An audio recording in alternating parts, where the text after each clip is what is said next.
Selamat pagi, selamat berjumpa kembali dalam pelajaran sejarah Indonesia. Topik pembahasan kita kali ini yaitu sistem dan struktur politik ekonomi Indonesia pada masa reformasi. Nah, dimulai pada tahun berapa? Yaitu tahun 1998 hingga pada masa kini. Jadi itu adalah tahun masa reformasi. Nah, tujuan pembelajaran kita kali ini adalah menganalisis faktor-faktor yang menyebabkan terjadinya masa reformasi. Nah, jadi seperti apa? Langsung saja simak penjelasan melalui slide berikut ini. Nah, kita lihat yang pertama itu adalah berakhirnya masa Orde Baru. Nah, jadi apa saja itu yang menyebabkan faktor-faktor jatuhnya masa Orde Baru? Nah, terdiri dari dua faktor, yaitu yang pertama faktor eksternal itu adalah krisis moneter yang melanda Thailand. Nah, faktor internal itu adalah stagnansi perekonomian Indonesia. Yang kedua itu polusi, korupsi, dan nepotisme dalam pemerintahan. Nah, kronologi jatuhnya masa Orde Baru. Perhatikan slide berikut ini. Ini adalah kronologi jatuhnya masa Orde Baru. Nah, siapa presiden pada masa Orde Baru? Yaitu Presiden Soeharto.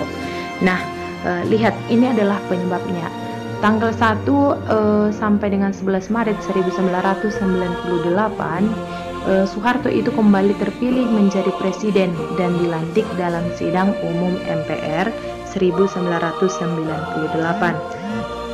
Kemudian Maret hingga ke Mei 1998, karena Soeharto tadi terpilih menjadi presiden, terjadi demonstrasi besar-besaran, yaitu menuntut mundurnya Soeharto oleh mahasiswa-mahasiswi Indonesia.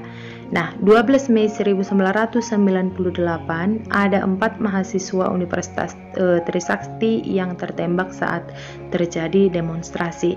Nah, kemudian tanggal 14 sampai dengan tanggal 15 Mei 1998 kerusuhan terjadi di Jakarta hingga Solo, terjadi penjarahan di beberapa tempat. Kemudian ribuan mahasiswa berdemonstrasi mendukung mundurnya Soeharto. Nah, tokoh-tokoh penting yaitu Amin Rais, Nuklois Majid mendesak Soeharto untuk mengundurkan diri dan menyerahkan kekayaan pada negara. Kemudian pada tanggal 18 Mei 1998, gedung MPR ataupun DPR itu berhasil diduduki mahasiswa. Mereka menuntut MPR untuk menggelar sidang istimewa. Yang tujuannya apa? Tujuannya itu adalah menurunkan Soeharto dari tahtanya ataupun dari jabatannya.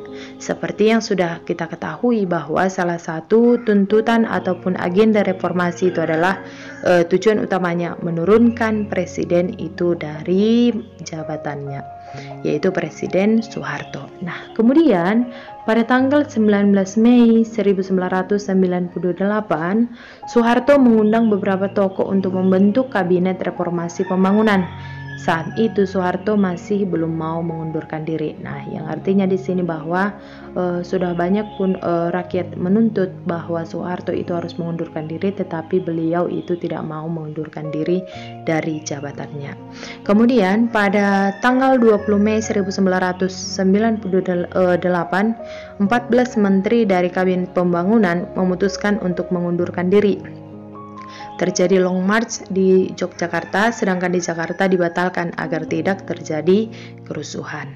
Nah, kemudian pada 21 Mei 1998, Soeharto menyatakan pengunduran diri dari jabatan Presiden Republik Indonesia. Nah, posisinya kemudian digantikan oleh wakilnya saat itu, yaitu Profesor Dr.